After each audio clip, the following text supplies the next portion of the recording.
For weeks now, Kurdish armed groups have been defending the town of Kobane. But on Monday, ISIL fighters, backed by tanks and artillery, finally managed to enter its perimeter.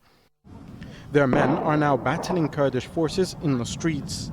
There have been reports ISIL fighters are edging closer to the center of town and are firing rockets at civilian areas. There were fierce clashes between ISIS fighters and the people protection units of YPG, and they responded strongly to ISIS, and they stopped their progress towards the center of the city, and they pushed them back again, killing a lot of their fighters and destroying a lot of their weaponry. These pictures show the ISIL fighters advancing on the town on Sunday as they relentlessly move towards the positions they now hold. Kobane is in Aleppo province, close to the border with Turkey.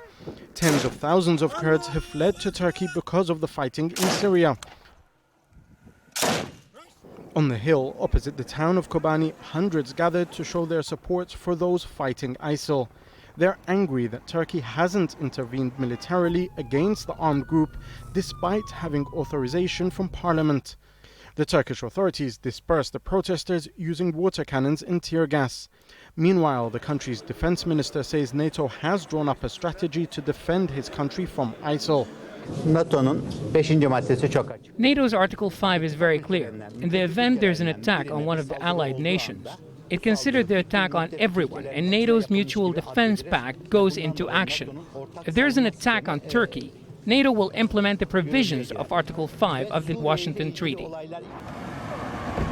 Shells have already fallen on the Turkish side of the border, and villages there have been evacuated. The Turkish authorities have sent tanks and helicopters close to the area, but it appears no action has been taken so far to stop the fighting. Jamal, Elshayyal, Al Jazeera.